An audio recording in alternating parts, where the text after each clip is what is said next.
I'm a tailor. What's the price range of your suits? Start from 1.2 million naira. I'm with Bonaboy's mom. My name is Bose Ogulu. I'm a talent manager. I'm a public relations consultant. I write children's books. I'd say my mom, she's a strong woman. I would say it's exposure. Having worked in different places before I started my business, that helped me grow. Humility. Humility is the most important thing. Humility and curiosity together. Life has taught me to show up. Do not think about what the world might throw at you. Just show up and it might just be your day. I was one of the journalists jailed for life by General Sani Abacha. Before he died, I spent 3.5 years there. And so I learned that it's not worthy to be. That prison life taught me that wonderful lesson. One of the biggest lessons life has taught me is that provided you keep moving, find something you're passionate about, keep moving, let it consume you. Just don't be found wanting when it's your turn. Hey lovelies, today we are live at Chimamanda Adichie's Dream Count book tour here in Lagos. It's going to be phenomenal, interesting, interactive as always. And today we're not just going to be asking them about the book, we're also going to be asking the 1% of 1% in this event today, what book changed their life, how they're able to maintain a reading culture, and most importantly, it's going to be impactful. I mean, what did they say about reading? Leaders are readers. I'm Bumi. Nice to meet you. What do you do for a living? I write children's books. Okudele, yes. I build products, software products. Product management, that's the general name. Was that what you studied in school? I studied engineering, but even in school, I always knew I wanted to be in tech. So I started tech gradually in school. It's a passion I've always had. I mean, talking with people, solving problems is something that I can't trade for anything. I'm with Bonaboy's mom. My name is Bose Ogulu. I'm a talent manager. My name is Edward Israel Aide. I'm a public relations consultant. I work across various industries, helping clients tell their stories. Was that what you studied in school? No, I studied international relations, but I think I've always known that I was going to do something in marketing communications. I'm Priscilla. I'm a beautician. My name is Mai. I'm a tailor. My name is Sheyi Ajibola. I run a marine services company. Yeah. Are you a marine engineer? No, I'm not. How did you end up in the marine? It's a long story. Kunle Ajibade. I am one of the co-founders of the News and PM News, based in Lagos. 12 years. For over a decade. For over 15 years. Have your own fashion brand? Yes, I do. What kind of clothes do you make, female or male clothes? Both of them. About 13, 14 years. Before then, you were working 9 to 5, right? Yes. So at what point did you know it was time to leave 9 to 5 and start your entrepreneurial journey? It was accidental, but like she said tonight, everything in life is about putting a step forward. So as long as you're trying, whatever is in front of you will come. There was no eureka moment. I said, this is what I'm going to do. Life just happened. Yes, it is. You live in Lagos, Yes, I do. and tailoring it's enough for you to live comfortably in Lagos. It's not for you to live anywhere in the world. Some of the richest people you know anywhere in the world are tailors. So what's like the price range of your suits? Start from 1.2 million naira. 1.2 million naira for one suit. Yes, that's from 1.2 million naira. It's because really know tailoring is that lucrative. You guys look down on tailors and you never think it's lucrative. So, yeah. How did you become a writer? Were you always passionate about reading, or you just knew you had something for writing? Okay, so because I became a mother and I wanted books for my daughter, and I was looking for books that featured characters that looked like her, that were based in Nigeria in environments that she would be familiar with. And back then, there weren't that many, so I decided I would start writing some so that I would have stories to read for my daughter. But then from there, we started publishing, and there and there and there and so on. How to get your inspiration? It's just from things I see in everyday life. Lagos has so many things to inspire you, so many things to challenge you, but also to inspire you. I was listening to an interview about a very famous Hollywood actor who does these really crazy stunts. You know him, I know him. And he does his stunts himself. And another actor was talking about him. And she said they're filming a very difficult scene. It was hot. They were hanging by some hook or something like that. It was really uncomfortable. And she was about to start complaining, but then she looked at him and he had this ever optimistic look on his face, but it was almost wearing thin because he himself was also frustrated. And so she looked at him and she was like, oh, wow, what a situation. And he was like, And then he just said, it's a challenge, meaning that I'm not going to complain. I'm not going to look at it as being something negative. I'm just going to take it as a challenge. And she said that thing sat with her. And it sat with me too. Listen, we are facing challenges. There are challenges, right?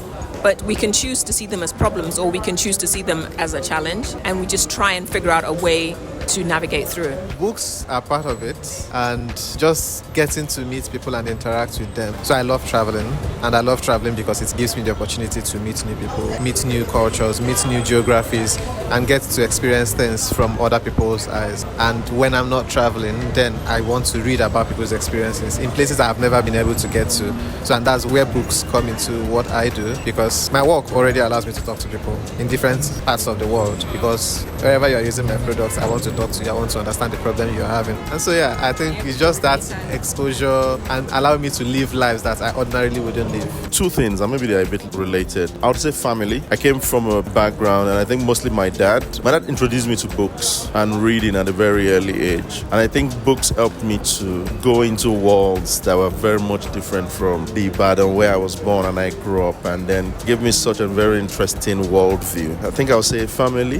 My dad, most important. I'd say my mom. She's a strong woman, and I like the female power. I like how much sacrifice, effort she has put into bringing us up. I like how no matter what life throws at her, she finds a way to put herself back on track and carry us along as her children. She never flopped one day. That's one of my biggest influence. I would say the exposure. Having worked in different places before I started my business, that helped me grow and build up, things that I need to push my business to the next level, which is what I'm doing now. Exposure and, learning experiences. You're exposed to things and you learn from those things and you acquire knowledge from them. Humility. Humility is the most important thing. Humility and curiosity together. If you are humble, you know that there are many things to learn, things that you don't know. If you are curious, it means that you want to continue learning. But I think the combination of those two potentially can help any young aspiring person to continue to do better. The destination is never enough. You want to do better, and that's curiosity. Humility is to keep learning. Yes, severally. I can't count. Even when it's not working, you can't just stop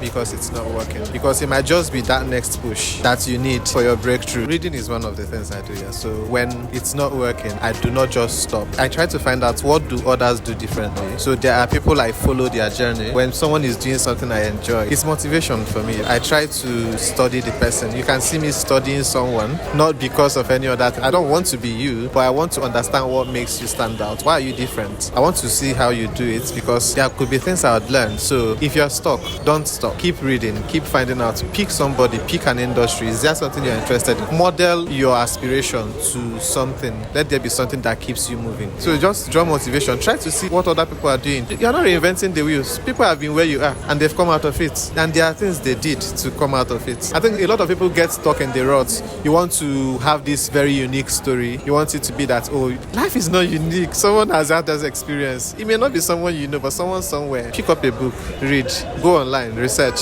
Who has had this problem? Who has solved this problem? How did people do it? And all of that. Just expand your horizon. Happens to me all the time. Again, like I said, I work in public relations. There are a lot of times when I'm writing and I get stuck. There are also a lot of times when I look at a campaign and it just makes me ask myself, why don't I just leave this trying to build an agency and go get a 9-to-5 job somewhere and just be collecting salary? But beyond that, there's also been times in my life where life has practically come to a standstill for me. And again, family, relationships that you have with friends, partners, colleagues, bosses, whatever. Some of those things come in handy, and then you find that you're able to realign and reset the journey. Access, especially when you are building for people at the bottom of the pyramid, because again, you don't imagine building products for people who are not tech savvy, but you are building a tech product for them. First, getting them to talk to them, it's already a challenge. That access to where they typically would be, and then when you start talking to them, you find that many of the assumptions you've made are just assumptions. They are not reality. When you are building for people who may not necessarily be able to communicate exactly what their problem is, then it adds a little bit of complexity to it. And then again, you have a lot of people who will just talk a big game, who will use it, fantastic, and then when you are done, all of a sudden, they don't want to use it. So you have to find a balance. Access is a problem, but when you finally get that access, don't get lost in that access. Also be able to filter and what you can, and of course, trust your guts. So first of all, running a business in Nigeria, what are the challenges? It's that largely, this is one of those economies where it feels like everybody's after your life. It feels like you're trying to create something in a very hostile environment. But I think that's also what makes it very, very interesting. And I think that's one of the things I love about being a Nigerian. That's one of the things I love about being in Nigeria is the fact that you learn to be resilient. And that resilience then makes it possible for you to, maybe you are aiming for 5, you now get to like 500. You know, like when Nigerians make it, they make it big.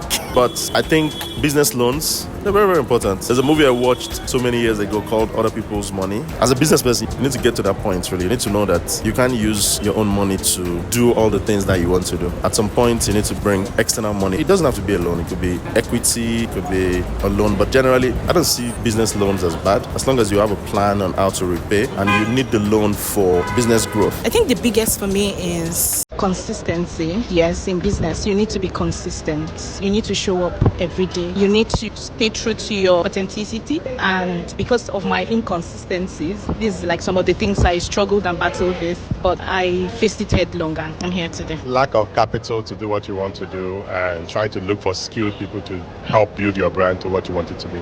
Someone that wants to be a successful tailor someday, what path would you advise them to take? I think you should learn tailoring. You should go to a school where you learn the craft properly and also learn business so you can turn that craft into commercial success. Before we continue, if you're looking to book an affordable, luxurious shortlet in Enugu or Lagos, send us a DM right now. I have the best shortlets in Enugu and Lagos. Send a DM. Let's sort it out. Thank you. I'll be a bit more audacious. I've learned over the course of my career that audacity is great.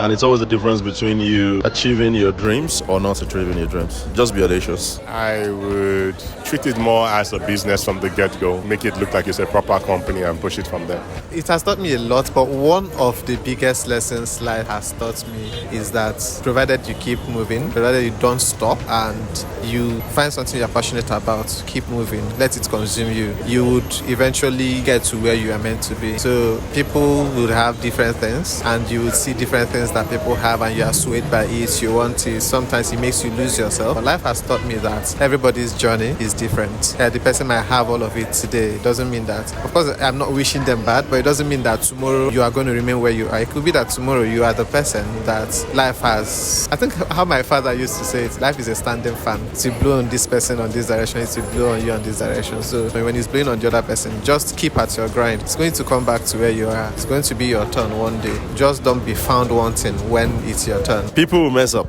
You learn that people will mess up, and you also learn that the fact that people mess up doesn't mean that everybody is going to mess up. Life has taught me to show up, show up every day. Do not think about what the world might throw at you. Just show up and it might just be your day. And claim it. And nothing is impossible. You can do anything you set your mind to do as long as within reason. When General Sani Abacha was here, I don't know how old you are, in 1995, I was one of the journalists jailed for life by General Sani Abacha. Jail for life means spending time in jail. Before he died, I spent 3.5 years there. And so I learned that this world that we live in is not something to take so too seriously. Or let me put it this way, possession don't now mean anything to me anymore. I was away for 3.5 years and I didn't have access to all those things. And suddenly I realized that it's not worth it. It's not worth it to be so possessive of things. That prison life taught me that wonderful lesson. Your mindset is the most important thing. So your mind can defeat you before the situation defeats you. So you choose, you decide, I'm going to make it, I'll figure out a way, or this is too big for me, I can't cope, so it's up to you. So decide to have a growth mindset and choose to believe that you can win. Choose to believe that there's a chance for you to do well, and just choose to just believe in the goodness that's in other people, because when you get discouraged, if you get discouraged and you allow that discouragement to sink in, it could stop you from achieving your full potential. So just choose to believe that you have a chance and just give it a go.